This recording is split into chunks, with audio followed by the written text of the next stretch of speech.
This is a presentation of the Center for Advanced Study at the University of Illinois.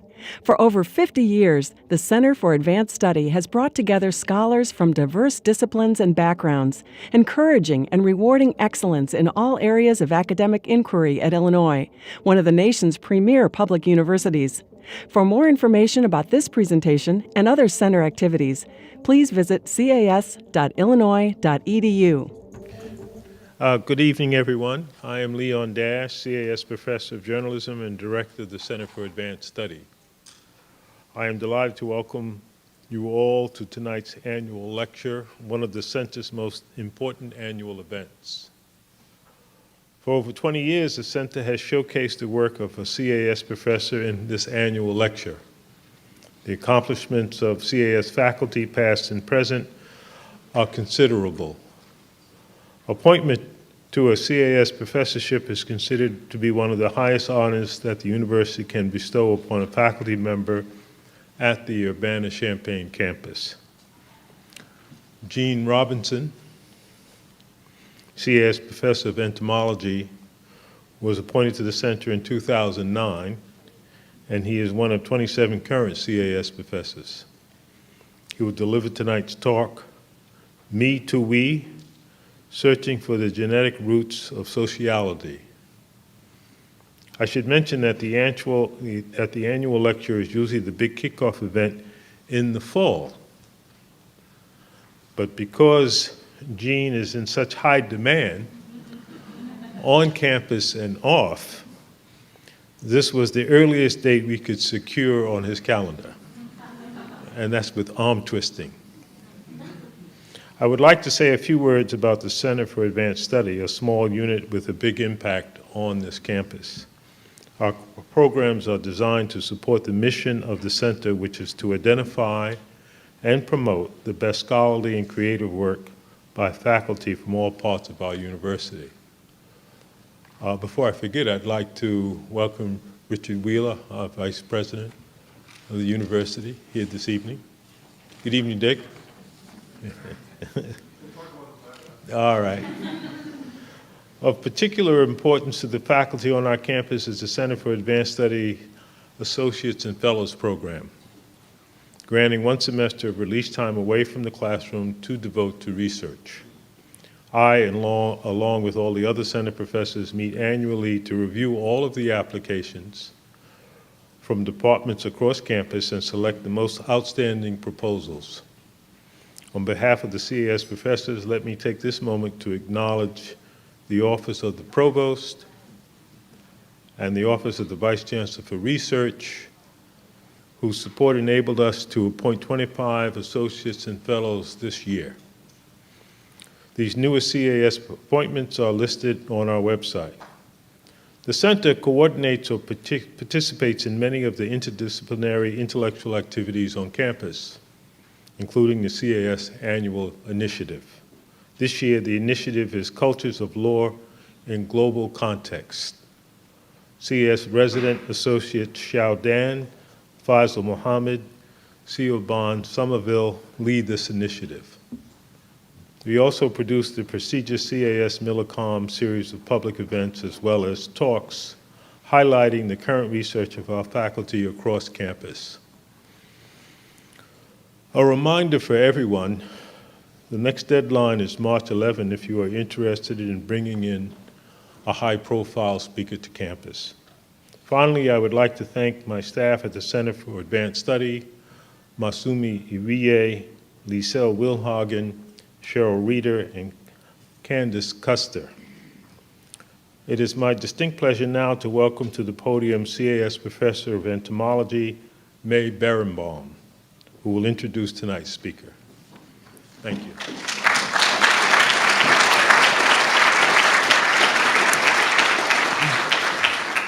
So yesterday I was having breakfast with Gene and I said, should I give a sort of short, dry introduction or maybe review 5,000 years of the study of social insects? And he said, yeah, you could do 5,000 years in 5 minutes.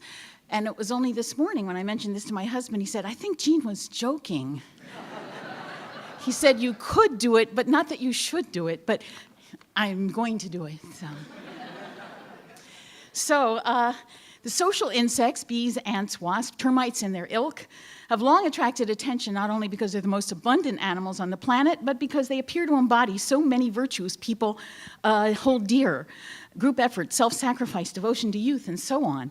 So there's been a long-standing conviction that we ought to learn from them.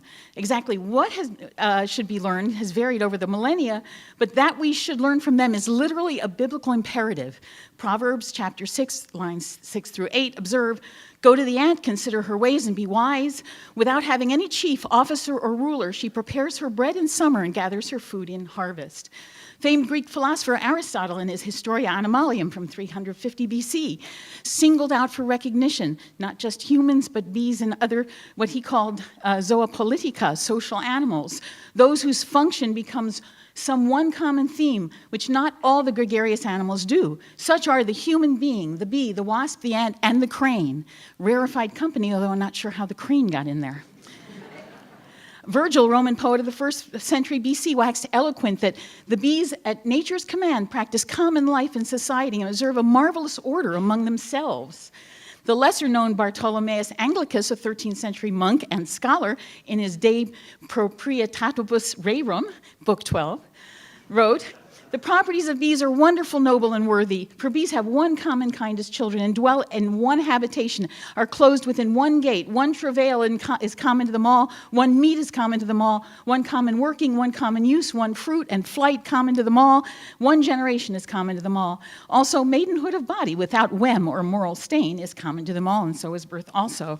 It goes on at length about virtue and lechery, but in the interest of time, through the Renaissance, bees were used by poets, politicians, and saints as symbols of industry, creativity, governance, and chastity, the latter by virtue of a fundamental misunderstanding of their mating behavior, but that's for another lecture.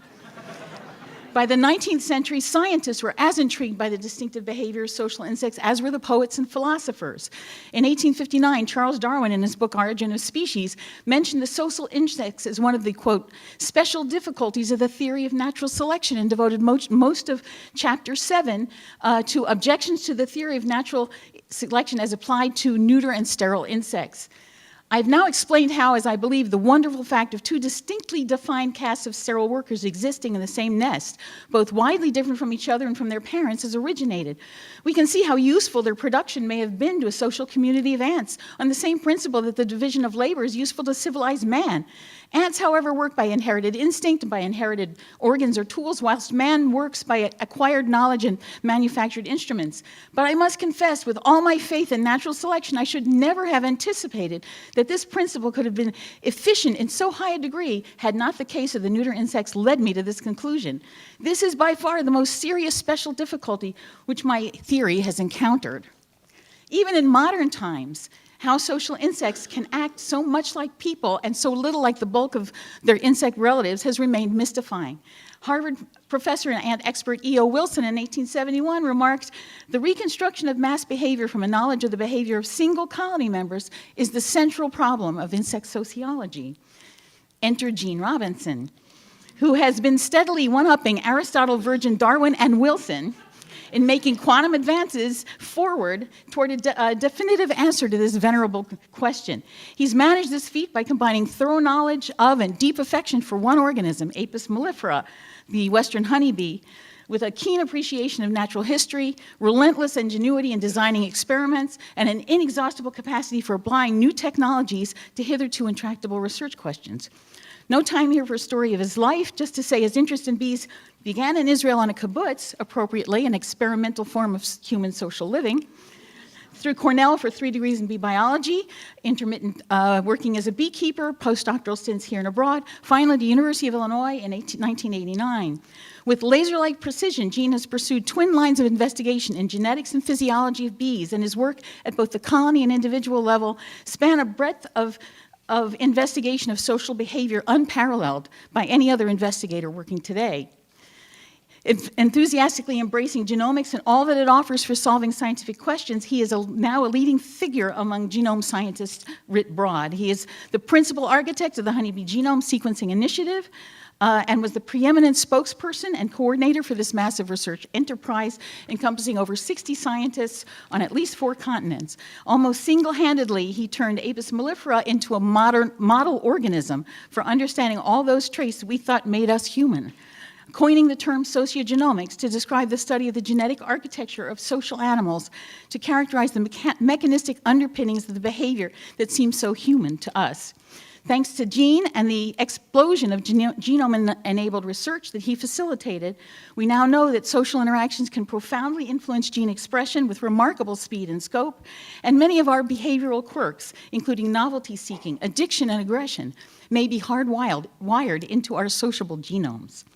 Along the way, Gene has published more papers in Nature, Science, and PNAS than most entire departments, and has brought over $40 million in funding for the National Science Foundation, National Institutes of Health, I think 3 different institutes within NIH, USDA, and a slew of private foundations. He is exceptionally talented in bringing teams of people together, tapping and integrating their diverse interests and skills to cooperatively undertake groundbreaking enterprises. His research collaborations span the globe, and with this network, he has published over 250 papers, collectively cited in the literature over 7,000 times. Even as the research efforts has grown, Gene's leadership role in the scientific community has expanded as well. Beyond the standard service to professional societies and editorial boards, he's helped launch an initiative, I5K, a coordinated plan to sequence 5,000 insect genomes in 5 years. He's assumed personal responsibility for 15 additional bee genomes. They're being sequenced right now in order to shed light on how social behavior evolves. He sits on scientific advisory boards for research institutes in 3 countries. And as you heard, he's enormously popular as a speaker. It's really hard to get on his schedule. The University of Illinois is unquestionably the greatest beneficiary of Gene's vision, energy, and expertise. We're exceptionally fortunate that he serves as director of the Institute for Genomic Biology, a key facility for the future of our campus. He's indispensable as a member of the Council of Center Directors, the Chancellor's Leadership Council, and the College of Business Entrepreneur Advisory Board. He's also, one thing I'm very grateful for, in his 3rd decade as director of the University of Illinois Bee Research Facility, which he generously, might say altruistically and enthusiastically shares with his colleagues and his community, enabling all kinds of bee research for anyone who's interested and providing guidance for those of us who come to bees late in life. We didn't see the way. Moreover, he remains dedicated to teaching despite the demands of his extensive research and administrative portfolio. Just last fall, he made the list of teachers rated excellent by their students for his discovery course in genes and behavior. An exceptionally successful teacher and mentor, he supervised research of over 100 undergraduates, and his 36+ graduate students in 3 different graduate programs have won multiple national awards. The scientific community has recognized Gene's contributions with many prestigious awards, including a Fulbright Scholarship, Guggenheim Fellowship, NIH Pioneer Award. He's been elected as a member of the National Academy of Sciences, a Fellow of the American Academy of Arts and Sciences, a Fellow of the Animal Behavior Society, a Fellow of the Entomological Society. On campus, he was designated a University Scholar, a Swanland Chair, and as you heard, a member of the Center for Advanced Study. So what can you say about a guy who's improved on Darwin and Wilson? Well, I'll let Sir Francis Bacon, the 17th century father of empirical science, have the last word. In his aphorism, first book of aphorisms, Aphorism 95, he writes, "The men of experiment are like the ant. They only collect and use. But the bee gathers its material from the flowers of the garden and of the field, but transforms and digests it by a power of its own." Gene is indeed a man of experiment, but he's no ant. He is definitely a bee, gathering data and transforming our understanding of social biology and sharing it with you today. I expect he wouldn't want his metaphors any other way. It's an incredible pleasure for me to introduce Dr. Gene Robinson.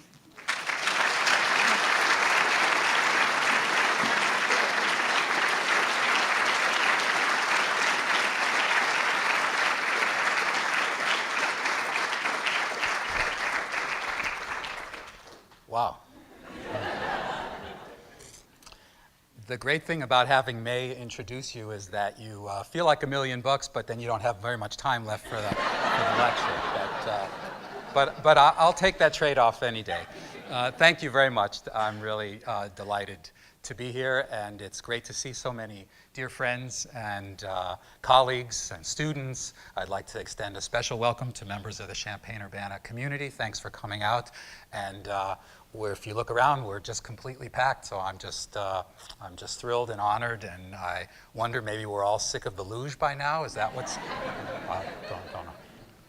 So I think we can all agree that social evolution has had some extraordinary effects on the planet, giving rise to some extraordinary traits: language, agriculture, and warfare, traits that have literally changed the face of the planet. What might be a little less known is that we have examples of all of these traits within the insect societies. We have, as an example, symbolic language, the honeybee, which we'll feature in tonight's talk. Agriculture, thought that this leafcutter ant, made famous by Edward Wilson, May mentioned him from Harvard University. Leafcutter ants may be some of the oldest farmers on the planet. They have fertilizer, they have pesticides. No one has yet found little John Deere tractors, but they are looking for them. These are bona fide farmers. And then warfare. These are desert ants that actually engage in tournaments. This is work that has been brought to light by Bert Holdobler, first at Harvard University, now at Arizona State University. And these ants are actually engaged in tournaments. Individuals from different colonies will go to these places in the environment. It's not clear why they go there, but they go there, and they kind of check each other out. And what happens is the ants that are smaller go back to their nest and batten down the hatches and get ready to be attacked, whereas the ants that are bigger go back to the colony and motivate the rest of the colony, arouse them to go out and attack the smaller colony. So clearly a case of warfare. So we have these examples in the insect societies. Of course, we have them in human societies. And then this raises a really profound question. Extreme sociality, extreme societies, are very rare in nature. What you see here is a diagram, basically a genealogy, but over deep evolutionary time, hundreds of millions of years, and showing the evolutionary relationships between the various animal groups. And so you see over here that some societies have evolved in the arthropods, especially the insect societies, the ants, bees, termites, and wasps. And then, of course, our own society and our cousins on this side. What's interesting about this, and a really vexing problem, is that the last common ancestor looked something like this. It lived 600 million years ago. It's a marine flatworm.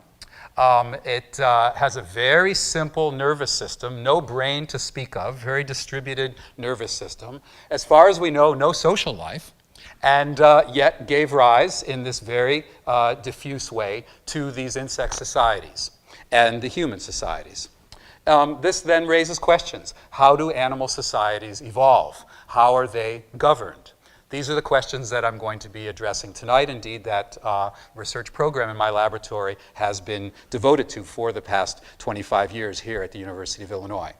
And I'm going to talk about research that has allowed me to say tonight that we have two main lessons so far that we've learned about the evolution of society at the genetic level. And that is, first of all, that genes that influence social behavior have their evolutionary roots in solitary behavior. So I'm calling these colloquially me-to-we genes. And then secondly, that social behavior arises from a dynamic genome, from a genome that's responsive to the environment. So I'll go through several studies that we've done over the years to illustrate these points. But first, a little bit of background. I need to tell you a little bit about the Honeybee Society and also a little bit about genes, brains, and behavior before we go on. So in terms of the Honeybee Society, so extreme society, there's a technical term for that, and that's eusociality. There are three traits that define eusociality or true sociality. First of all, an overlap of adult generations. And let me pause on that one for a second to kind of embellish from the perspective of insects. You might say, big deal, overlapping adult generations. Well, in insects, that really is a big deal, because most insects lay an egg, and then pretty much soon after that will die. Or they may lay thousands of eggs, but they're engaged in that activity that provide little or no care at all. And then those eggs hatch into larvae, and they have to make their own way in the cruel world. No care at all. So the idea of having overlapping adult generations is really a big deal and is a key adaptation for enabling the societies, the individuals to be bound together in a society. Secondly, there is an extreme division of labor in the insect society, and here's where we get the word eusociality, where it even goes beyond the human society, where we have a very strict division of labor for reproduction. Some individuals reproduce and some don't. So the individual you see here in the center, by the way, they don't come painted, we have to do that. This is the queen, and these are the worker bees. The worker bees engage in all the activities involving the colony growth and development at the colony level, and then the queen's job is to lay eggs. The queen, I should add, and it's important to some topics that I'll cover later, the queen was named at a time, you heard an incredibly broad sweep of history a few minutes ago, the queen was named at a time in our human history when we were rather enamored of royalty. And if she were named today, certainly if she were named by my very irreverent 21-year-old son, probably should get nothing more than, yo, mama, egg-laying mama. And truth be told, that's really all she deserves, because she doesn't tell the other individuals what to do, unlike we think a monarch did, at least originally. She does set an important tone in the colony. She has chemicals that modulate the general activity of all the individuals in the colony, but she doesn't tell anyone what to do. That's going to feature prominently in a story later on in the talk. For now, just want to highlight queens reproduce, the workers don't. And then finally, the third attribute, that there's cooperative brood care. Some individuals are caring for their younger sisters. They're caring for the queen, their queen mother's daughters, and they're working at this job together. So these then attributes define eusociality. Just to fill out the bee roster, this is a picture of a male. The workers are female. The queen, of course, is female. This is a male. Sorry, guys, if you look up drone in Webster's dictionary, it means lazy. As far as we know, drones perform no labor in the colony, no useful functions except for mating with the virgin queens. So they're not going to feature in the stories tonight. So in addition to the division of labor over reproduction, there's a division of labor among the workers, as this picture evokes. Adult worker honeybees live about 6 weeks. They spend the first 2.5 to 3 weeks working in the hive, and then they kind of graduate from here, and then they become a forager. So this process is a process of behavioral maturation at the individual level, and then at the colony level, it gives rise to this profound division of labor, which helps the bees achieve so much of what they are able to do. So that's a little introduction into bee biology, and now I just want to cover a couple of concepts from the perspective of genes, brains, and behavior, and then we will move on. So first of all, we'll be talking a lot about genes tonight, and so it's important to just put this into context. So genes are DNA. The DNA is transcribed into a substance called RNA. The RNA then is translated into protein. Proteins are the business molecules of all organisms. In the case of what we'll be talking about tonight, they build the brain, they function the brain, they maintain the brain, they rejuvenate the brain. All aspects of function are based on proteins, and they start from the genes. So we're talking about genomic studies, so it's fair to ask, well, what's a genome? And that's important just to keep in mind. So a genome is a long piece of DNA. It's found in all cells, and it's composed of a variety of components. One, of course, all the genes. Secondly, are other pieces of DNA that regulate the genes. And one of my take-home messages is that the regulation of genes is emerging as a really, really important factor in understanding sociality. So it's these small pieces of DNA that are in the front of the genes that are not that actually make the proteins that are becoming increasingly important. Then there are also relics of genes that are no longer functional. And that evokes a second aspect of the function of the genome. The first function I alluded to, genes make everything in the body. And so the genome can be seen as sort of an instruction manual. But in addition to that, they are a history book. They record the history of species and changes that occur to species that lead to changes in the structure of a gene, of many genes, and then therefore the function of those genes. So the genome kind of has two personalities, as an instruction manual and as a history book. Tonight we'll primarily be looking at it as an instruction manual, talking about genes, a little bit about what the genes do. But there will be times when I will also be able to evoke the history book concept as well. So now we've talked about genes, DNA, genomes. I want to embed that in the brain and also plant the seed of a challenge, an unrealized challenge for the work that I'll be talking about that needs to be addressed as we go forward. And that is seen here. So we've talked about DNA, talked about RNA.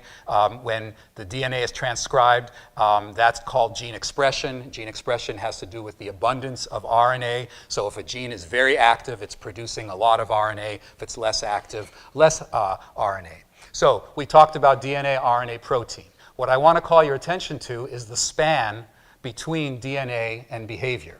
Behavior is one of the phenotypes, or one of the sets of traits furthest away from the DNA. To get from DNA to behavior, you have to go through the brain, and you have to go through multiple layers. The brain is incredibly complicated. It involves neurons, so individual cells. These cells are integrated to form circuits.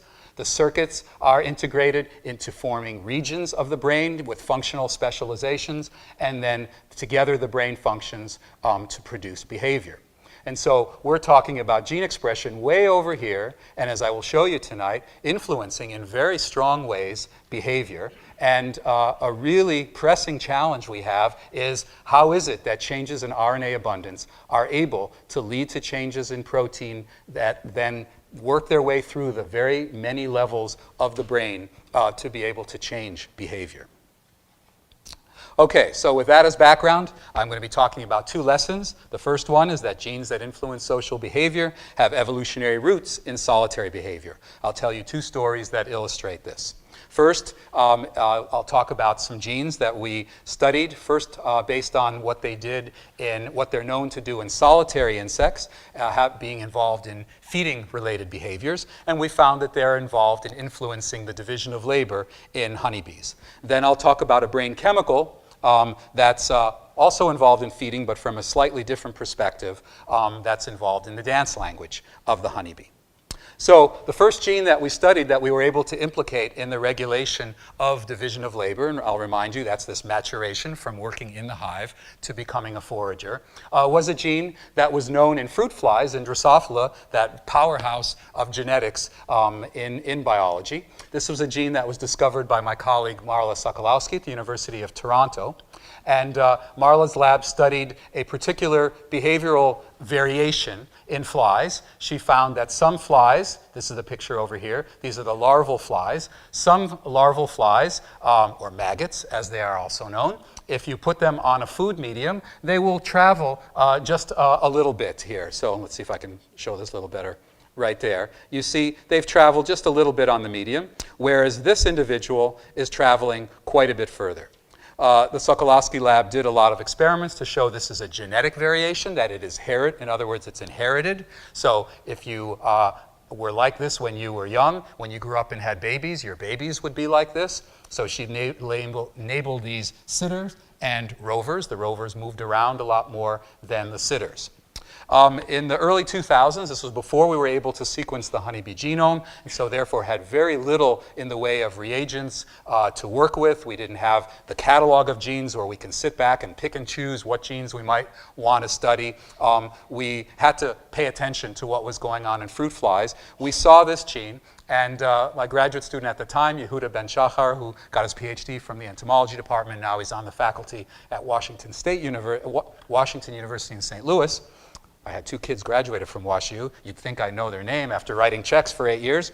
So the fruit fly gene was very interesting here, this foraging gene, because it had a behavioral polymorphism, that is the sitting and roving, and intriguingly, the difference was attributed to differences in gene expression, not the structure of the protein that's produced from the gene, therefore not the sequence of the gene, but the expression of the gene. rovers had low levels of expression of the gene, sitters had low levels of expression of the gene, and rovers had high levels of expression. So Yuta and I were quite intrigued about this because, after all, it's possible to look at division of labor kind of in this way. So bees working in the hive are staying home. They're pretty much all day at home. And then they become foragers after a few weeks. And then they're outside a lot. You see them on the flowers, and they make trips back and forth. And so they're quite active. So we wondered whether this polymorphism in flies, which is genetic, that is inherited, could somehow be transposed to a different time scale and work in real time during the maturation of bees from working in the hive to becoming a forager. So we hypothesized that honeybee foragers are like rovers, so therefore they should have higher levels of expression of this gene in the brain, and that's what we found. The foraging gene is higher in the brains of rover flies and forager bees. This is what Yuta found. So that's a nice, intriguing correlation.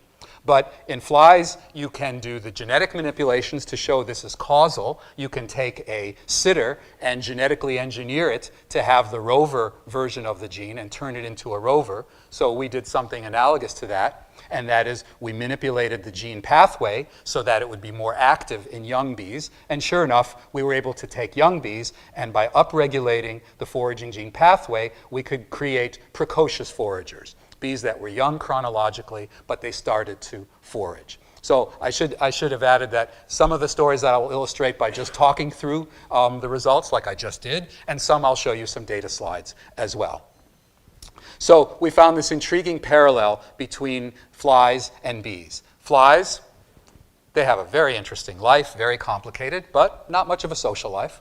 So this was not socially regulated. It's not involved in the fly's social activities of any kind at all, which are quite limited. Whereas in the honeybee, it's involved in this intensely social matrix of growing up and paying attention to what needs to be done in the colony and maturing and moving from working in the hive to becoming a forager. So we have a solitary feeding gene involved in a social context. And then, and this will be important towards the end of the talk, I mentioned this once already, we have a very interesting transposition of timescale. The fly story is a heritable story. From generation to generation, you can get sitters and rovers, which means it's on a very long time scale. This evolved. This is the evolutionary time scale. Whereas in bees, this is in real time. A bee's a nurse bee. She's got low levels of expression of this gene in her brain. Then as she gets older, the expression goes up, and it does play a causal role in her maturation to becoming a forager. So we have a timescale transposition. The same gene, kind of the same activity, feeding related, but in one is in a solitary context and the other is in a social context. We found, after this gene, we found other genes as well. We found genes that have weird names like Malvolio that are also feeding related in Drosophila. We found genes that have household names, genes involved in insulin signaling pathway that are involved in, as you know, feeding, nutrition, and known to be involved in those activities in fruit flies. And again, in a solitary context, in a bee, we see them involved in this social behavior in division of labor. So here's some data to support this. This is data on one particular insulin-like peptide, ILP1. This is work from Seth Ament, who was a PhD student in the neuroscience program. He's now a postdoc at the Institute for Systems Biology. On the vertical axis, you see the amount of RNA, so that's a measure of gene expression. We have the two behavioral groups, nurse and forager, and you can see foragers have significantly higher levels of gene expression for this particular gene in their brain. And then when we knock this gene out, using, in this case, a pharmacological approach, we get a delay in the maturation. So the dotted line are the controls. The vertical axis shows the proportion of bees that are growing up and becoming foragers. And then you can see a delay in the onset of foraging, fewer bees becoming foragers in the treated group. So we have this evidence from feeding-related genes in Drosophila. Another evidence coming from some analyses that we've done on bees now, different species of bees, solitary bees, bees with intermediate levels of sociality, and then highly social bees, such as honeybees. When we look now at the genes and compare them, using very sophisticated techniques to analyze the sequences themselves, it's possible to infer that there have been evolutionary changes during social evolution in many genes, and some of the key genes that show these so-called signatures of selection are metabolic genes. So we get this story over and over again: feeding-related genes, nutrition, metabolism.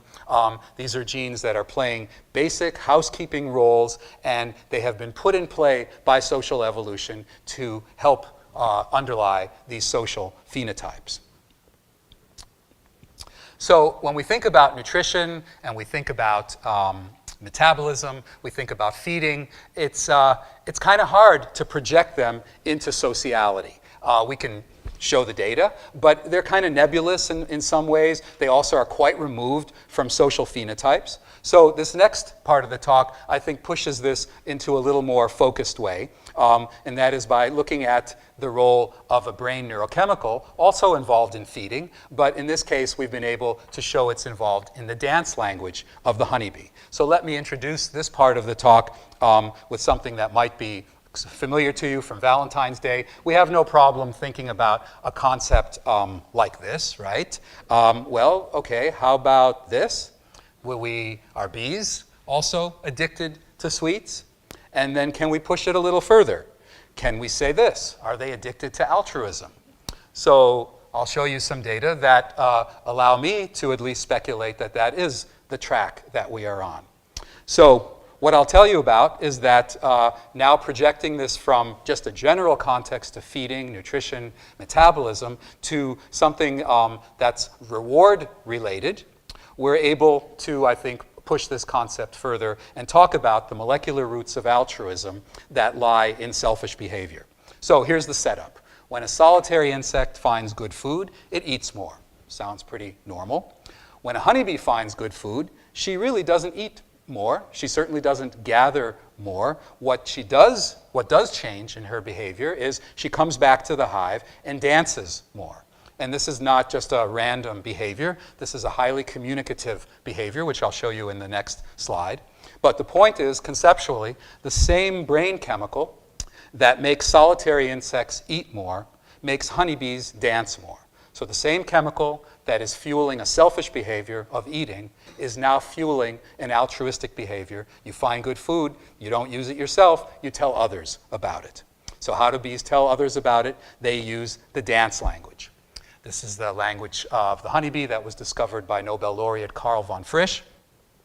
Bees go out, and if they find food that's of sufficient quality, they will come back to the hive, and with a series of ritualized movements that you see here, this bee is the one dancing, waggling her abdomen, going back and forth, making a figure eight. These other bees are the followers. They are somehow getting the information, and I use the word somehow advisedly. We still don't know how the communication takes place. We do know it does occur. Bees are able to communicate distance, direction, and the value of the food. Experiments with robots have shown that honeybees have about a 50% communication efficiency.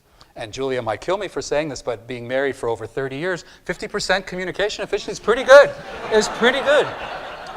So the bees are showing this extraordinary language here. I'll remind you the brain of the bee is the size of a grass seed. And so we've been able to implicate a neurochemical that's involved with it. So here are how we do the experiments. This is out at the bee lab. This is a large enclosure. We call it the bee dome. We train the bees to fly through a tunnel. Here's a close-up of the tunnel. Behind this blind here is a glass wall beehive known as an observation hive. Here is an observer. We train the bees to go through the tunnel to trick them so that they think they have flown further than they have. This is just an aside. The laboratory of Manyan Srinivasan in the University of Queensland showed that the way bees measure distance is by optic flow, the amount of information that flows past their eyes while they're flying. So this is how they tell. So how do we know that? If you train them to fly through a tunnel like this with a very dense checkerboard pattern, when they get to the end of that tunnel, they collect food, they come home, they go, wow, that was really a long distance. They communicate that distance. Same bees, same hive, same food. You change the tunnel walls so it's a very sparse pattern. They go through it, they come back, and they go, piece of cake, really short distance. So why was this important to us? This is important to us because many neurochemicals affect not only so-called higher functions like reward-related behavior, they also affect motor behavior. So in fact, the chemical that I'm about to lead up to is a cousin of dopamine. And as we know, dopamine in the vertebrate brain is sort of the brain's pleasure juice. And also, sadly, it's involved in motor diseases such as Parkinson's. Parkinson's is essentially a disease of the dopamine system. So if we're going to manipulate the dance language of the honeybee, so even though I showed you that picture, I think it's exquisitely choreographed. You might think it looks like a bee just running around. We wanted to make sure that the effects that we see would be very specific to the likelihood that the bee is going to dance, not some non-specific, it's making them waggle in a non-specific way. So we needed to have really good dances. Bees will only do really good dances if they have to, if the distance is long enough. So we needed this tunnel, and we were able to use it. So what we found is a chemical called octopamine, which in solitary insects makes insects eat more. We found that it makes the honeybee dance more. So here we have the experiment. The y-axis, the vertical axis, is the likelihood of coming back to the hive and dancing. We have two different controls. We have bees that receive nothing at all, just the pure control. We have the octopamine, abbreviated OA. The octopamine is dissolved in a solvent, DMF, so we have a solvent control. And you can see that we can increase the likelihood that bees will dance about threefold with this chemical. So we right away were excited about this because when you think about dance, you think about the quality, that bees are only dancing when they find good food, and it's reasonable to kind of invoke the reward system. And as I have, it's reasonable to say that, okay, then the molecular roots of altruism lie in this selfish behavior. The reward system has been manipulated so that the bees are feeling good when they are doing something for others rather than doing something for themselves. The only problem with that whole interpretation was that the reward system of insects was not very well characterized, and still to this day is nowhere near as well characterized as in humans. So in humans, we have a very good appreciation of the reward system, especially from fMRI or brain imaging studies. And we know that sensations and stimuli that are pleasurable to humans light up specific parts of the brain. These are the same parts of the brain, whether it's stamp collecting if you're a stamp collector, or opera singing if you're an opera singer, or sadly drugs of abuse if you're addicted, or chocolate if you enjoy chocolate, and so forth. Same parts of the brain. We don't quite have, or certainly when we started this work, we didn't have those insights into insects. So extending this idea to reward is interesting and provocative, but we didn't really have all the goods. So to take one small step in that direction, we took advantage of a little-known entomological fact, which is that a compound that you may have heard of a little more relative to octopamine called cocaine is actually a cousin to octopamine. It actually is involved in mediating octopamine's action. It exists in nature as an insecticide. The coca plant produces this to kill insects. The way it kills insects is by affecting their nervous system. And just as I said, it affects their motor systems. But at a lower dose, we wondered whether it would be affecting the likelihood of dancing. And if you've just followed what I said, the experiment therefore is fairly trivial. We are manipulating the octopamine system in a way that's predicted based on our results from octopamine. On the other hand, as anyone in the room who's done experiments know, stranger things have happened. So even if you are making a clear prediction, things could happen and give you surprises. We hypothesized that cocaine, because it potentiates the action of octopamine signaling in nature, would make bees dance more, and we could substitute it instead of octopamine. We had to, for some reason, fill out a lot more forms to do the experiment, but we did all that, we persisted, and we were able to show that, in fact, it beautifully mimics the effect of octopamine. These three bars, the pink and the two green ones, are the same data that you just saw. Now we have two other bars here, the orange and the yellow. The cocaine treatment showed the exact same effects as did the octopamine. And then when we use a chemical that blocks the octopamine effect, it also blocked the cocaine effect. suggesting that we're on the right track in interpreting these results. So by using cocaine, I think we've been able to push the reward concept a little bit forward. We've been engaging for the last couple of years in experiments to map the reward system of the honeybee. We're analyzing these results right now. This is the work of postdoc Matt McNeil. And we are slowly but surely developing a concept that has to do with the questions that we pose here. Do bees dance more because cocaine makes them like their food more? Or because cocaine enhances their pleasure from dancing. The two words that are put in quotes are meant to be provocative, but to also say that we are addressing this molecularly using genomic tools. This is the work of Matt McNeil and another postdoc in the lab, Karen Kapheim, and we are studying at a genomic level all of the gene's responses to different kinds of rewards, natural rewards of different kinds, artificial rewards, to see what the response is and whether we're able to make parallels between the response in the insect brain, honeybee brain, and vertebrate to be able to see, are we able to take the quotes off? And if so, which one, the first one or the second one? So we're not quite sure yet. In general, this work addresses some fundamental issues that go beyond the hive by looking at the lability, the flexibility of the reward system.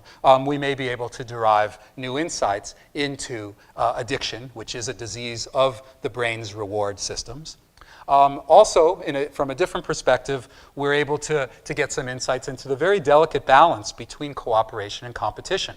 This is something that we all have intuitive grasp of, that that the cooperation is a tenuous sort of social trait, requires nurturing, and will easily flip into a more competitive sort of notion, as these bees here in the cubicles suggest. And so this is something that I think our work, as we get down to the molecular level, we may be able to address these questions. But for now, we've already seen one very interesting example, which I'm about to share with you, to show just how complex the interplay between cooperation and competition can be. So this is the work of entomology graduate student Nick Nager, and we did this in collaboration with Andy Barron's lab at Macquarie University in Australia. Andy was a former postdoc here. And so what Nick did was look at worker honeybees that start laying eggs. So I have to give you a little more bee biology. I oversimplified at the introduction. I said workers, they don't reproduce, and they just do all the jobs in the hive. That's generally true. However, when a queen dies, and there are no suitable babies around to rear as a replacement queen, some of the worker bees actually develop their ovaries and become laying workers. They look like this. They back in to lay an egg. You hardly ever see this. It's a really, really rare trait, but it's possible to induce it experimentally. So we wanted to create a selfish worker honeybee in order to be able to contrast its gene expression profile in its brain with the usual altruistic honeybee. So we created laying workers, and we got a big surprise. There are many graphs here. You're not going to be expected to read these. You're not going to be tested. The only point here is to see that there are no significant marks here. There are no differences between laying workers and regular altruistic worker bees in terms of the regular jobs in the hive. Bees with eggs in their ovaries are just as likely to be out foraging. We have no idea how they carry the extra weight and do that. Maybe that ought to be an Olympic event. So they're out there foraging with eggs. They are just as likely to give up their lives in defense of the colony, even though they have several eggs in them. This is not predicted by theory. We were totally stunned. And so we have a very interesting mystery that needs to be solved. And Nick got out of one chapter on the thesis because he didn't do the comparison between the selfish and the non-selfish bees, because these are like part selfish and part non-selfish. So we don't know what to call them. But it's a very, I think, interesting and illustrative example of the complexities between selfish behavior and altruistic behavior, their relationships between them. Okay, so on to the second lesson, and that is that social behavior arises from a dynamic genome. Dynamic genome meaning a genome that's responsive to the social environment. I will illustrate this by again talking about our work on division of labor, and then bring a new system in, and that is aggression. And then I'll finish up the talk by talking about how this lesson, how this insight has led to a new perspective on the nature-nurture problem, and how we are using this new perspective to extend the work into the realm of human biology. So I remind you, division of labor, the bees work in the hive, and then they graduate and become foragers. Now, I didn't tell you the following, and that is that even though it sounds like this is a very fixed trait, and you would be forgiven if you thought that, because most people think insects are little robots, I'm here to tell you that's not the case. It's more complicated. Bees respond to changing colony conditions, and they can alter their process of behavioral maturation. They can speed up, slow down, or even reverse their process of behavioral maturation.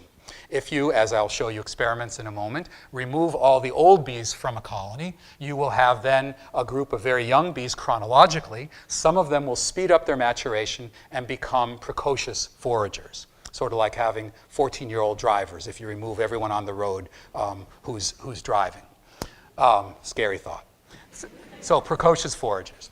If you have a situation in a colony where you have very few young bees, some of the young bees, instead of growing up and becoming foragers, will be like Peter Pan. They'll stay in the hive, they'll never grow up, and they'll act as nurse bees, taking care of the babies. Despite the tick-tock of their chronological clock, they will then persist in an earlier, younger behavioral state. And then finally, if you have a colony that has young bees, nurses, acting in brood care, and old bees, foragers, and then you come in and remove every single one of the young bees, some of the foragers will actually revert, become young again, and take up young bee jobs. I don't make house calls, by the way, so this is just bee stuff. I have no secrets to the youth, the fountain of youth in humans. So an incredibly flexible pattern, and it leads to the question of, well, how do they know what to do? I already told you one possible mechanism that doesn't work, which is the queen. Queen doesn't tell them what to do. So how do they know how to assess the labor market? And this is a really deep question in social organization, because we tend to think, as the picture evokes, of centralized control. Information collected centrally, processed centrally, flowing down some kind of a chain of command or chain of communication, giving everyone all the same information. In the bee colony, the lights are on, but no one's home. There's no one in charge, but the bees respond as if they have global understanding of the colony, whereas we don't think they do. We think it's impossible that they would be able to do that. Instead, this is now where the honeybee colony comes into the picture as a complex system, where local information gives rise to global patterns. And so then it's our job to find some of those local rules that impart behavior at the global level. So what we found, to cut to the chase, and then I'll tell you how we found it, is that the process operates as a process of social inhibition. Old bees inhibit how fast the maturation of the young bees occurs. So if you have a colony, remove all the old bees, the young ones grow up prematurely because there's no source of inhibition. And then you can work through the various scenarios that I just said before to get all of the plasticity, all of the flexibility using this mechanism. So old bees are inhibiting the maturation of young bees. How did we find this out? This goes back actually to our very first summer of 1990. We had an experiment set up. This was work of Zachary Huang, who was a postdoc, my very first postdoc. He's now on the faculty at Michigan State University. And what we were going to do was take a glass wall hive, which is schematized here, and mark all the bees, and then watch them, and then have detailed records of the bees, and then see which ones become precocious foragers. We set up the colony with all young bees. Then we were going to identify the precocious foragers and then retrospectively go back to the records and find out what were they doing when they were younger. Did they hang out in a certain part of the hive? Did they engage in a certain behavior that may have predisposed them to becoming a precocious forager? We were going to let the process unfold and then retroactively go back and see if we could do some detective work and figure it out. So that was the plan, but Hollywood called and interrupted. Actually, it was Pittsburgh. It was a PBS film crew, but Hollywood sounds better. So film crew called, and they said, we want to come. We want to film some of your research. I said, of course. I was a one-year-old assistant professor. Sounds great. Please come, you know, and how high should I jump? And so they came, and they said, well, we need a glass wall observation hive for some of the work. I said, great. We've got one set up. So in this case, they really did act like Hollywood types. Said, no, we don't like that. We want a bigger one. It needs to be bigger than that. And so at the time, our very very first bee lab was a modest facility, certainly totally functional. We had many great years there, but the space was limited.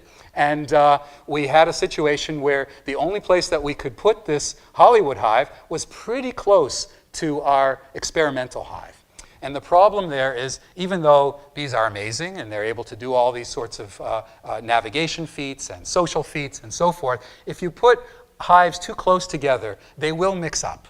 They will drift. Some of the bees will drift from one to the other. After all, they evolved in habitats where the hives are like a half a kilometer located from each other, so they don't know from this urban living. And there can be some confusion.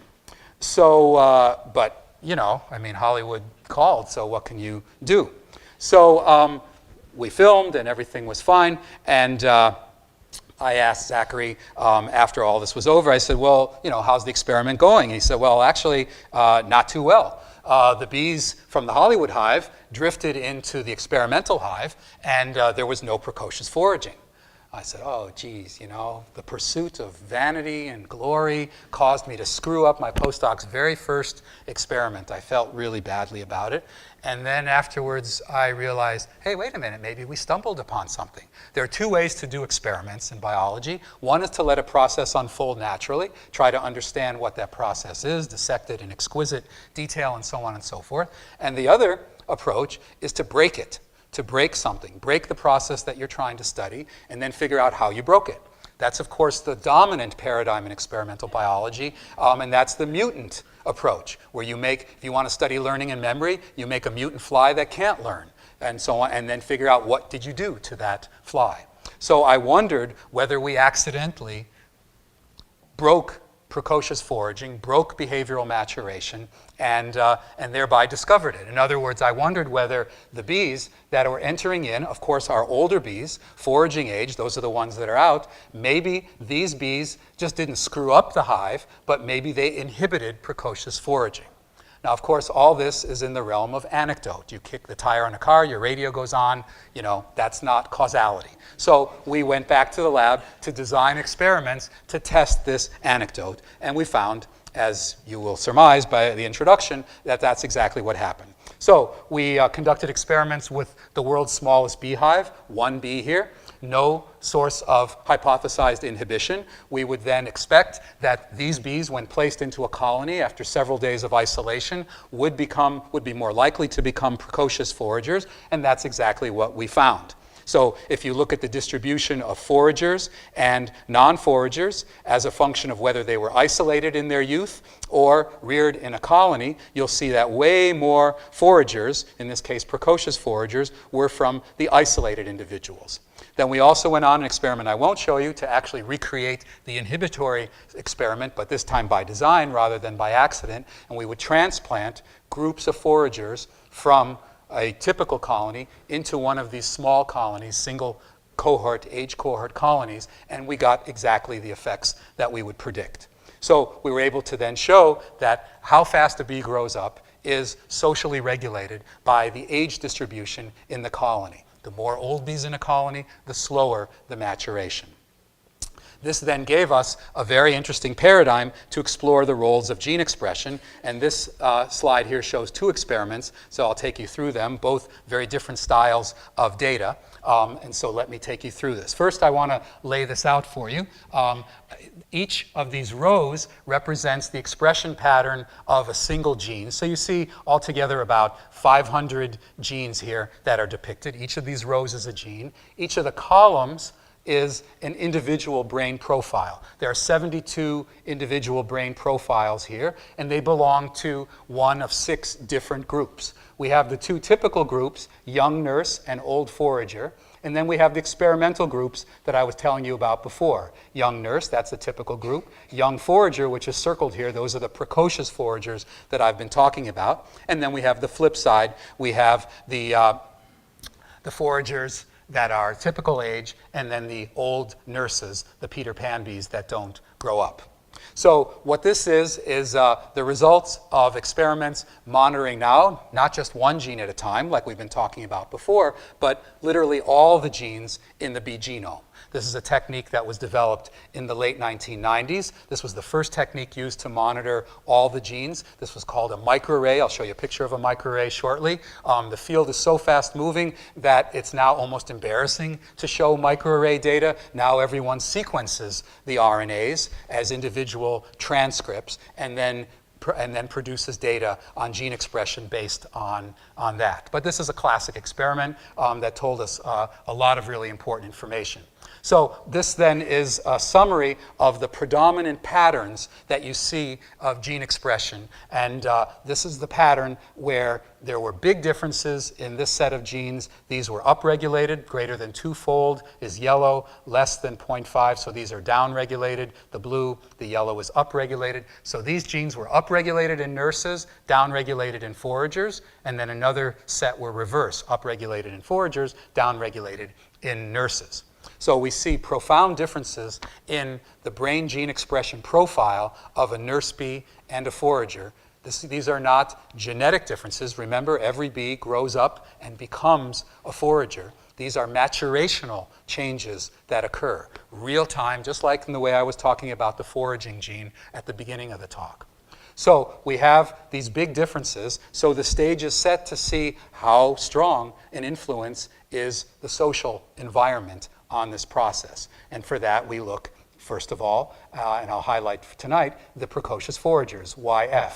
And you can see that the precocious forager brain gene expression profile basically is a mimic, a perfect mimic of the old foragers, the typical foragers, meaning that this gene expression pattern, and by inference, this gene expression pattern, is not a function of chronological aging, where these genes change their expression by the biological clock, with apologies to Martha Gillette. These genes are changing their expression by the social environment. So if a bee is on track to become a precocious forager, its brain gene expression profile changes completely to resemble an old forager, and the other patterns as well.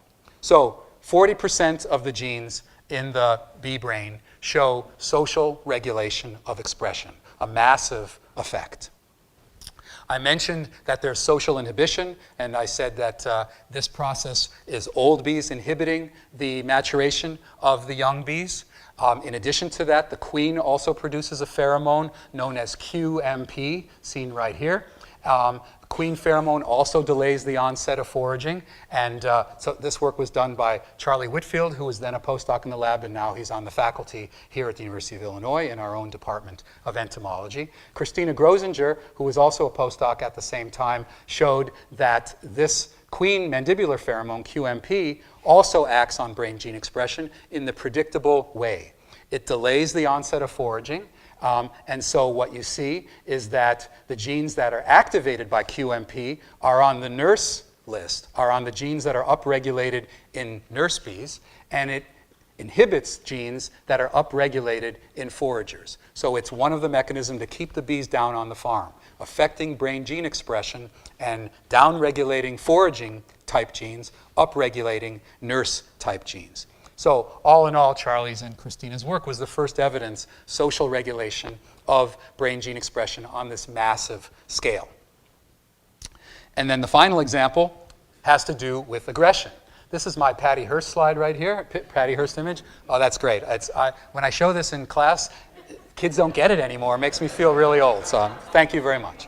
So social regulation of aggression also occurs. This is the entrance to a beehive. I want to point out, contrary to this picture, that bees are not aggressive. They don't attack, they defend their hive. You find a bee on a flower, she's not going to sting you unless you screw up and step on her or something like that. She's got nothing to defend. There's no defensive context. At the entrance, there is. There are hundreds of pounds of honey. There's the next generation of baby bees, and they are very vulnerable because they've concentrated all these resources in the environment, so you can be sure they have a very potent defensive system.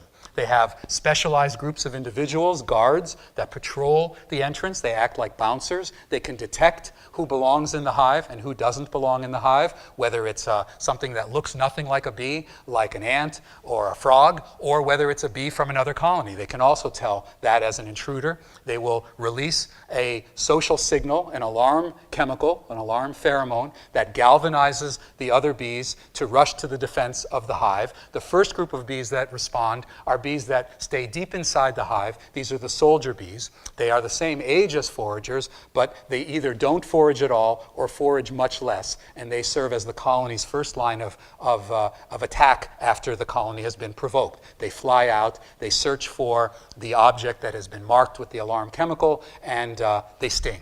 So a very potent set of behavioral and social factors, and as we found, a strong effect of social regulation on brain gene expression. In other words, part of this whole process is orchestrated by changes in gene expression. So I want to tell you about one experiment that demonstrates this social effect. This is an experiment where we did cross-fostering, social engineering on a grand scale. We took bees from one colony and put them in another colony. We compared the relatively gentle bees, known as the European bees, from the bees that were brought from Africa to South America and spread throughout South America. Those are known as the African bees, or in the film industry as killer bees. And this is an homage to May and her Fear Film Festival, which is coming up Saturday night. And not showing this film, but I wouldn't put it past her in another year to show something like this. So we did a social engineering experiment on a grand scale. We took bees that belong in an African bee colony and put them in a European bee colony, and vice versa. And then using a microarray, this is a picture of a microarray, each one of these dots represents a gene, and how brightly they shine represents how active the gene is. We found that there were massive differences in gene expression between African bees and European bees.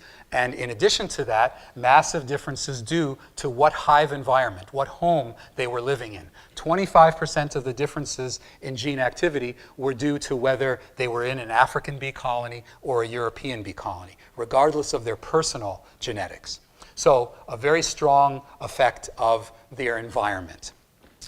These experiments also led to other work in other species by colleagues here, as well as other locations, other universities, and the concept of the dynamic genome is really very strong. There's social regulation of brain gene expression in a variety of social contexts, in a variety of different species, vertebrates and invertebrates.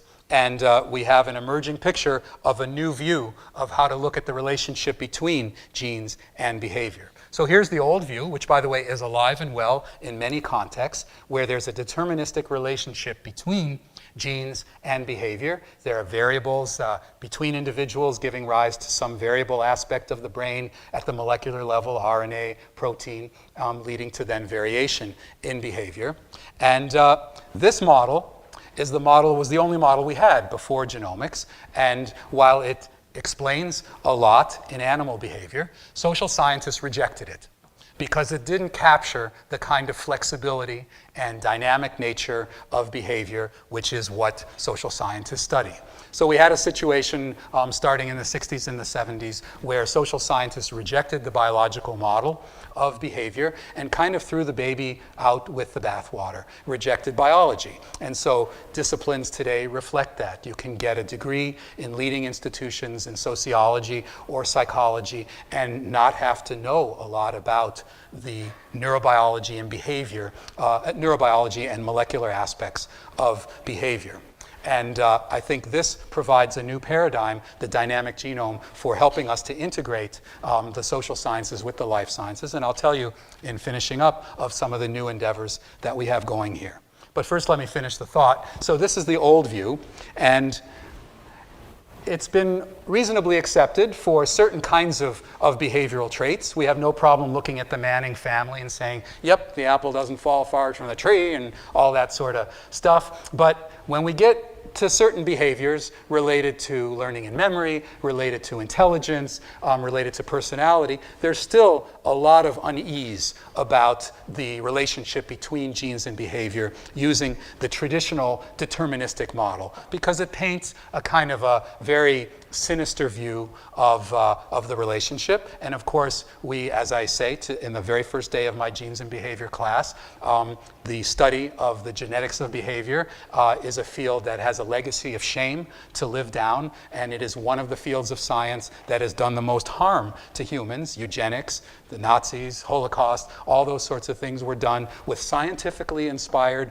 rationales to begin with. So we have a special responsibility, those of us that study this, to get it right. And I think we now have the tools, thanks to genomics, to begin to create a synthesis that does. So that looks like this. Social environment acts on the brain, causes changes in genome function that then leads to changes in brain and behavior. This is a dynamic process, as I tried to tell you. This is not set in stone. The environment plays profound effects on behavior, as anyone can tell you who studied it from a social science perspective. And we now have the beginnings of a molecular understanding, a biological concept to support that. So both are right, both have their place, and they need to be integrated. And so what this does then is gives us a new perspective on nature-nurture, because it's not genes versus the environment. It's not the environment acting in some way that's outside of biology. It's actually both acting on the genome. So nature is alive and well. There are hereditary effects on behavior. There's no question about that. This acts on the genome over the long time scale. Remember the sitters and rovers. Over the evolutionary time scale, from generation to generation, there are changes that occur, evolutionary changes. The environment, though, also acts on the genome, as I've tried to tell you in the second part of the talk. And that's nurture. This is acting over a shorter time scale. So the genome is central to both, and that's why I love this quote: the horns of a dilemma are usually on the same bull. So this dilemma of nature versus nurture all comes down to understanding it at different time scales, its effects on the genome. So I've been motivated to try to advance this perspective, bring this to the attention of social scientists. We started this in 2004. Now with further advances in the science, it's possible to actually take this perspective. So together with colleagues in Canada, Marla Sokolowski and Tom Boyce, a social psychologist, we organized a symposium to really explore the commonalities of biological embedding. How does social information get under the skin in animal models as well as in human situations, and begin to pursue this. But I also want to mention that it's not just the concept that is motivating us. It may also be that there are specific genes that span this scale here, and that may be important in looking at the responsiveness of behavior in humans, as well as the responsiveness of behavior in animal models, including the honeybee. So extreme sociality is rare, as I told you, but social responsiveness is actually very common. I don't know if the marine flatworm had it, but otherwise, if you look at extant species, all animals respond to social stimuli. Some for fleetingly small amounts of time in their life, like when they're mating, and others for longer periods of time. But social responsiveness is a trait, unlike division of labor and things that I was speaking about before. Social responsiveness is something that is very common across the animal world. So this has led a theme at the IGB, led by Professor Lisa Stubbs, of which I'm proud to be a member, and here's the group here, has led this theme to explore this question, comparing social responsiveness in mouse, in fish, and in honeybees. And so we are looking at two different kinds of social cues: the response to social opportunities, response to social challenge. And the idea is to present the animals with these cues. They're having some effects on the brain that we are measuring at this point in time by measuring gene expression activity, and then looking at the differences in behavior. The group is rounded out, so the experimental biologists are myself, Lisa Stubbs, who studies mouse, Alison Bell, who studies fish. The group is rounded out by three really talented and brilliant computational biologists, computational scientists: Yoshi Ono from physics, Saurabh Sinha from computer science, and Jian Ma from bioengineering. And the group is rounded out by Fei Wang from the Department of Cell and Developmental Biology, who studies cell biology. And so we hope to be able to understand these changes eventually at the cellular level. So that's one new initiative. And then the second one is the South Chicago Blacks Mothers Resiliency Project, which is headed by Professor Ruby Mendenhall, who's sitting in the front row tonight. Thanks for coming. And this group is here. Professors Sandra Rodriguez-Zaz and Brent Roberts in the psychology department, Sandra in the animal sciences department, and then two postdoc and graduate student here, Lauren Brennan and Claire Richoff, rounding out this team. And so this addresses a really profound societal problem, violence in urban areas, and asking the question of whether genomics can help identify stresses and identify differences in the response of individuals to a highly stressful environment, to be able to get a handle on that biology. So in wrapping up, I want to make a point, since I've just been talking about humans, that I am not for a second suggesting that bees are little humans or humans are big bees. The differences are clear and very profound. I am instead advancing an idea that there may be genetic toolkits for social behavior, that is, genes and molecular pathways, networks working together that, for some reason, work very well in these social contexts, and therefore, if they work well, they are conserved by evolution, they are preserved in evolution, they are used over and over again. And so we're searching for common building blocks and kind of a Lego model for understanding behavior, the mechanisms of behavior. So in finishing up, I want to just outline a couple of challenges that we have going forward. So I've just been talking about conserved genes. And I want to make the point that there might be an ascertainment bias. There may be some novel genes out there. There may be some genes that are specific to each species, and genome projects routinely report the possibility of those. And so it's entirely possible that in addition to these highly conserved genes that do these well-known functions that are being reused, and the whole point that I tried to develop tonight, in addition to that, there may be some novel genes that add some spice, that are some key elements for honeybee social life, for human social life, and so on and so forth. They're much harder to study.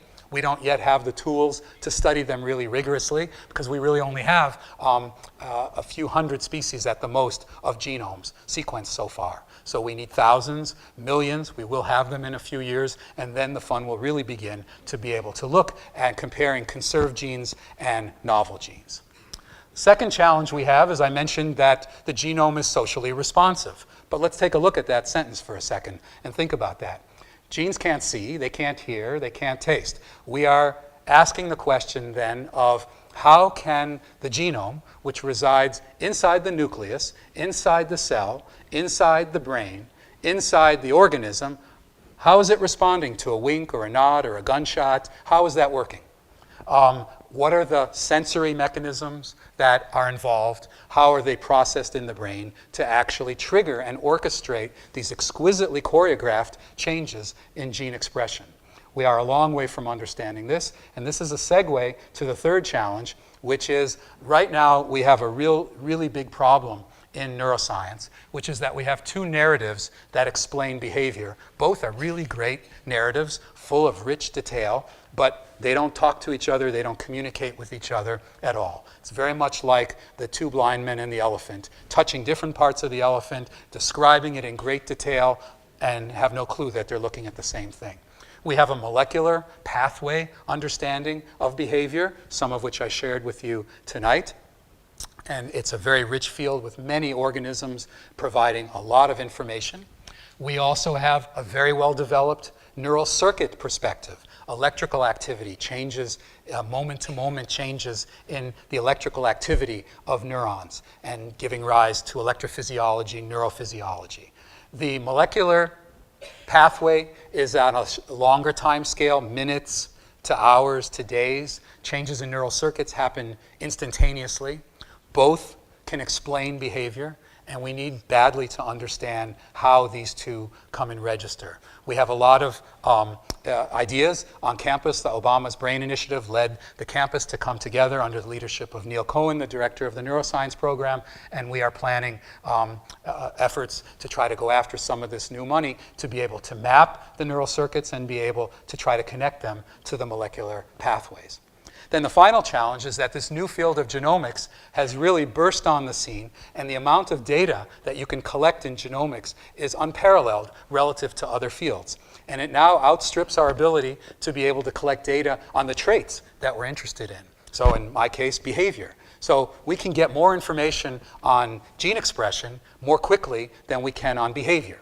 So many labs, including my own, are trying to address that situation by using automated techniques, modern technology to automate it. And I just want to give you a teaser as we finish up of some of our offerings that we're developing here. This is the work of Paul Tenzar, who is a citizen scientist in the lab. I have to give a shout out to my friends John and Benita Katzenellenbogen. Paul is a neighbor, a hobby beekeeper, retired computer entrepreneur. John and Benita came to me and said, Paul would love to work in your lab. Do you have anything for him? He knows computers very well. He's an engineer. And so I asked him if he could design an RFID system to track bees automatically, and he did that. He works incredibly hard, and although he takes off for these snorkeling trips to Belize, and I have to tell my students, you can't do that, he's earned it already. But aside from that problem, it's been great. We have these very interesting multi-generational teams. Paul's worked closely with former graduate student Claudia Lutz to develop this technique. These are the RFID tags here. Here is the device. The bees pass through. We've basically traded sunscreen for RFID tags, and we now have automated tracking of bees going in and out of the hive. And Paul made a discovery that has never before been made. We've just submitted a paper with Paul as the first author that 10% of the foragers do 50% of the work. No one ever knew that before. Honeybees are among the most well-studied animals on the planet, and no one ever knew of this disparity here. We knew about it last year. We tried to shop it to the Romney campaign, but they wouldn't have it, and so we went on from there. And then finally, we're also building social networks in the beehive. This is the work of graduate student Tim Gernot. He's actually a graduate student in the University of Leipzig, and he spends 6 months in computer science, and he spends 6 months of every year in my lab.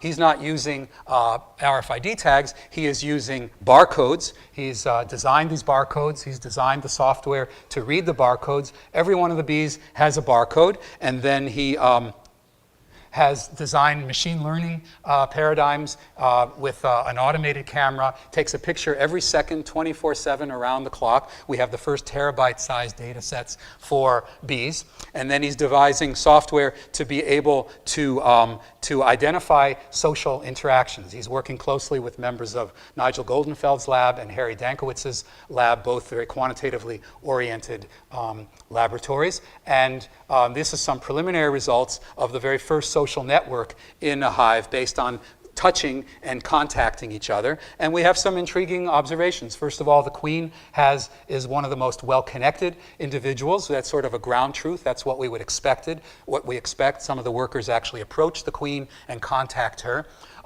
which gives us confidence when we see striking differences like this. We've got a bee with rivals the queen in the number of social interactions that she had during her first week in life. And then we have a bee here with 3 interactions. We know nothing of the functional consequences. We don't know if this bee is gathering all this information and synthesizing it and then is able to make the right behavioral decisions, or if this bee is, the equivalent of so busy checking her Facebook page that, she's worthless to the hive. And we don't know. And likewise, we don't know about this bee, whether it's just out of it, it's not well connected in the network, or whether it's a deep thinker and it's, got the next great thought that's going to propel honeybees forward. We don't know. We can study that, though, because we can document these differences and then ask behavioral questions.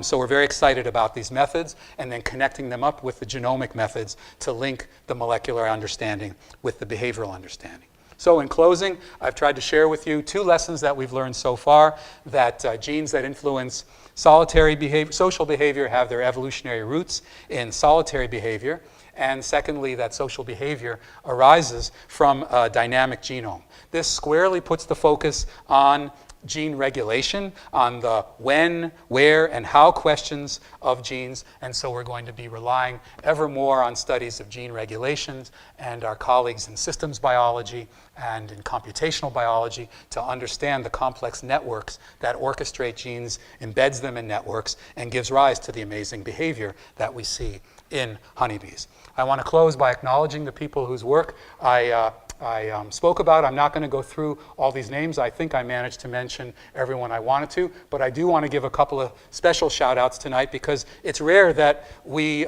scientists get a chance to speak in front of our friends in our local environment. We're busy traveling all over the place, and I would have responded quicker, Leon, if you told me what the purpose was, just for the record. But I want to give a couple of shout outs. So the lab over the 25 years that has existed has really benefited from very strong technical support.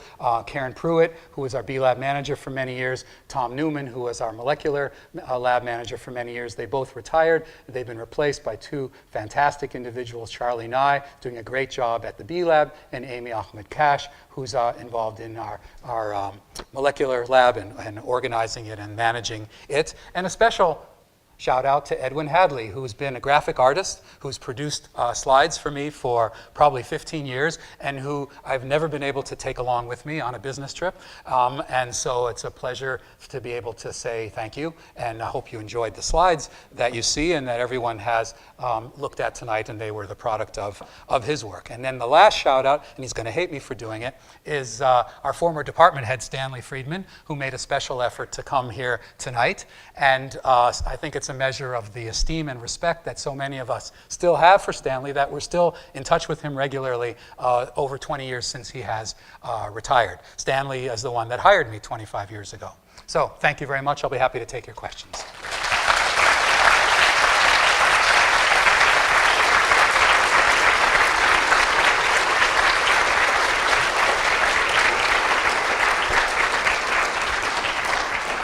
There's a microphone coming around. If you want to take a shot at shouting, you can. I'll try shouting. Okay. And then if the microphone comes, then you can take it from there. I was wondering whether I misunderstood, but I was wondering whether what you're suggesting here suggests that Lamarck wasn't a complete idiot. You are exactly right. If Lamarck had a really good idea, but he picked a terrible example. So giraffe neck ain't going to happen the way he surmised, but the idea of the environment causing changes and then etching those in some still not completely understood way into the biological fabric is, in fact, something that's happened. But it's going to be trait dependent, and giraffe necks aren't going to lengthen by a mechanism that he suggested. Do the French know this because they still worship him? There's a big statue of him in Paris. Yeah, I haven't gotten around to telling them yet about that. Yeah. Down here? When bee workers, Let's wait for the microphone. when bee workers adjust their maturation process, does that affect their lifespan? It does. That's a great question, yes. So foraging wears you out. If you work in the hive, you can live for a long time. So bees that are born in the fall, before the winter, have very little foraging. They can survive all winter, so they can live for months and months. But once you start foraging, the clock starts ticking internally, and also you are really susceptible to outside risks.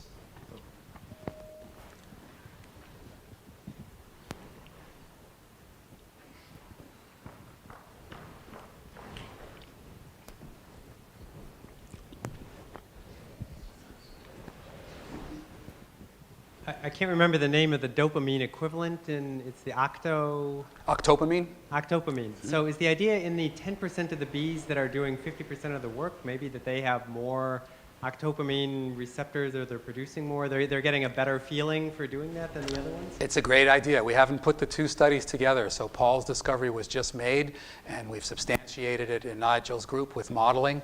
And now comes the time to really think about what's the biological basis of that striking difference in behavior. We just thought foragers, all pretty much work about the same before. So now that's a great suggestion to follow up on.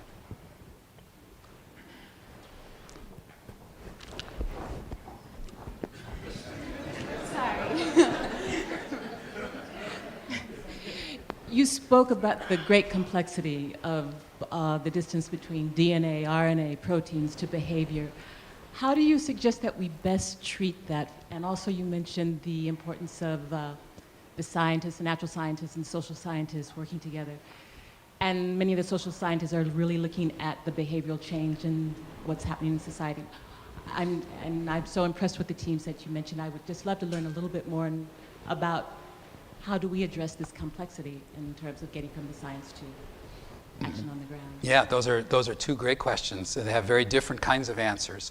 The first one, how do we bridge the gap from the molecular understanding to the neural circuit understanding, is a straightforward sort of scientific question. I can give you a kind of a straightforward scientific answer.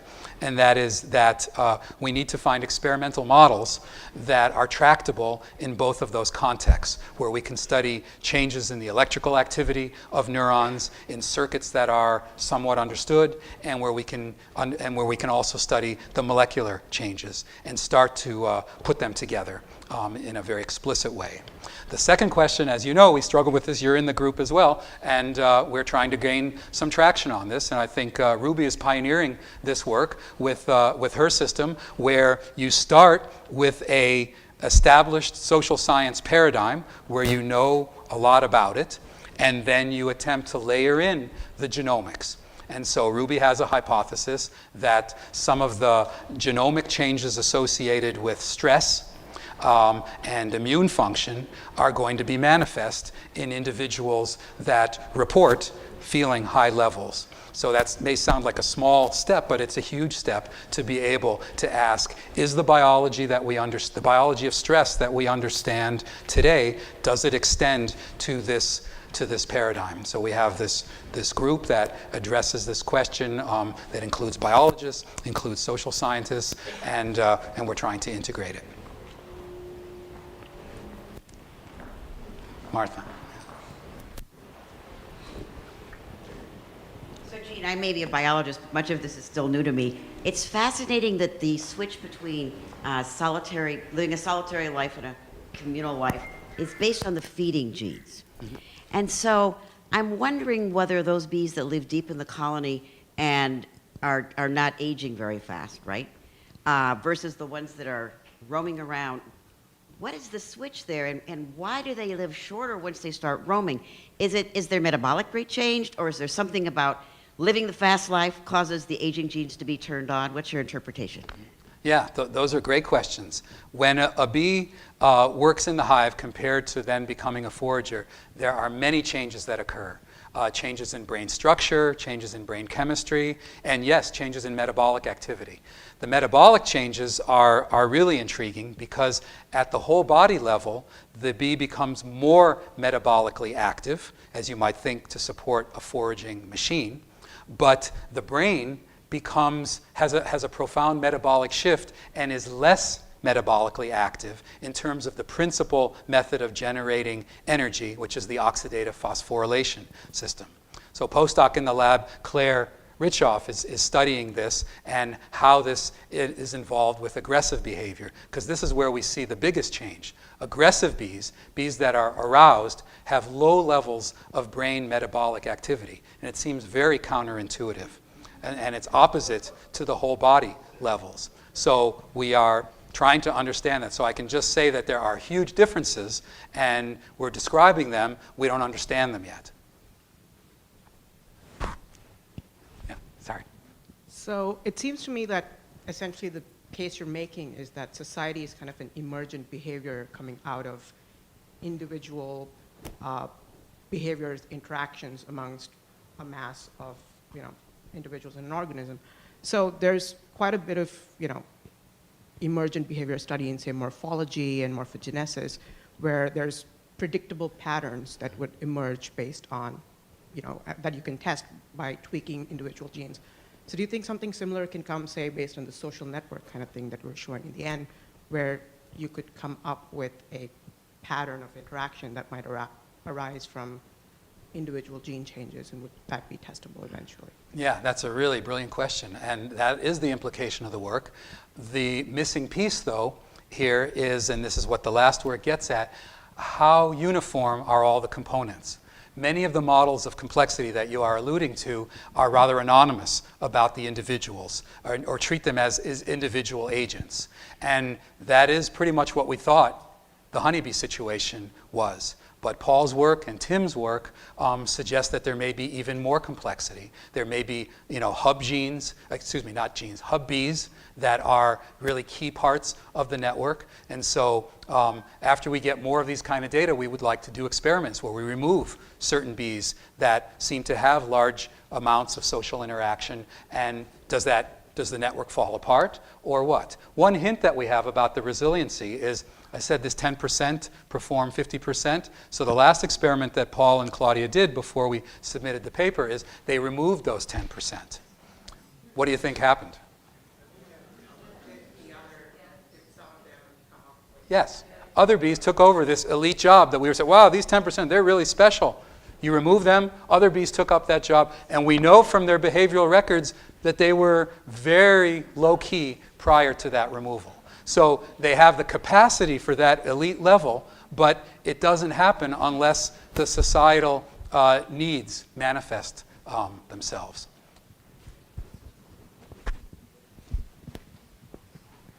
How does our understanding, or your understanding of the dynamic genome shed some light on the phenomenon of colony collapse disorder? So how does the phenomenon of the dynamic genome shed light on colony collapse disorder? Well, there's relatively little light on colony collapse disorder in general, but one possibility, and this is just speculation, is that part of the colony collapse disorder stems from an imbalance in the demography of the colony, a loss of foragers, leading to some of the bees growing up too quickly, and then they're not capable of navigating as well if they've been forced to grow up too quickly. And then that may lead to imbalances that could have an autocatalytic effect. This is speculative, so I want to be very clear about that. But it's based on the fact that when the going gets tough, the tough go foraging. So any stressor that's been studied in honeybees, one effect of that is to lead to premature maturation. Evolutionarily, we think that makes sense because in the primitive insect societies from which honeybees evolved, there were probably behavioral competitive interactions, and the individuals that lost those interactions because they were a little too small, or they had a bad day, or they had a parasite infection, they would be the ones going out foraging and bringing back food for the individuals that would be staying home, growing fat and happy, and developing their ovaries to lay eggs. So we know that stress leads to early foraging, and we know that colony collapse disorder involves a variety of stressors, and there are computer models that support the argument that I just made, but whether it actually happens, we don't know. Yes, okay. Yeah, sorry. How do you see the links between the kind of work you reported tonight and the insights and the announcements earlier this week regarding, I don't know if it's the other end of genomic research, but it had to do with the studied genome in human history, being able to trace human migrations, percentage of Neanderthal, all of that. I mean, how do you link those two bodies of research, or how do you see that? Right. So there was only two lines in my talk that link it. One was the genome as a history book, and the other was a very quick mention that some genes involved in metabolism show signs of selection. They show signs that evolution has acted upon them and changed their sequence. So it's that kind of approach where you line up the sequences of many different organisms. In the case of the work you're referring to, different humans from different parts of the world and some ancient human genomes, and you line them up and you look for very small changes in just one single spot on the genome, and you look for them using computer programs that allow you to say that those changes reflect evolutionary changes. And from that, and a knowledge of the genome as a history book and some of the rules that go into that, you can infer the age of certain populations and some of their history.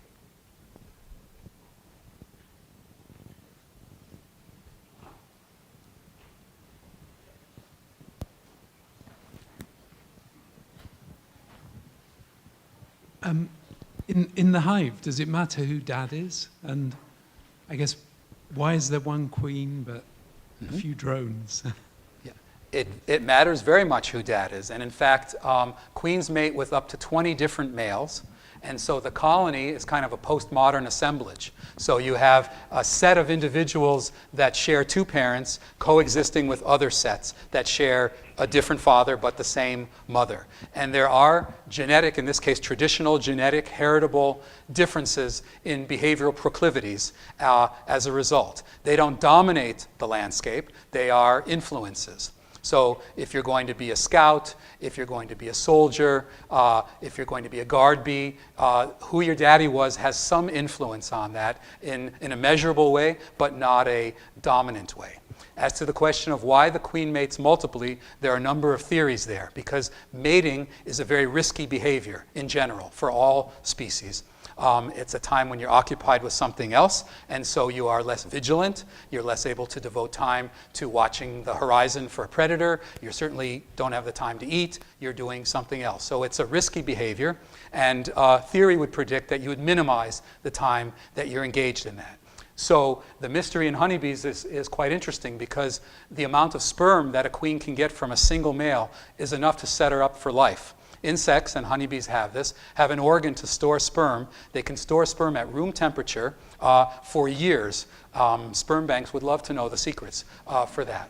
So a queen can store sperm from one male. It's enough for her 2 million. She'll lay up to 2 million eggs in her 1 to 2 year life. She can get enough from sperm from a single male. So why does she mate multiply? There are different theories. One theory is that genetic diversity is good in the hive to minimize pathogen spread.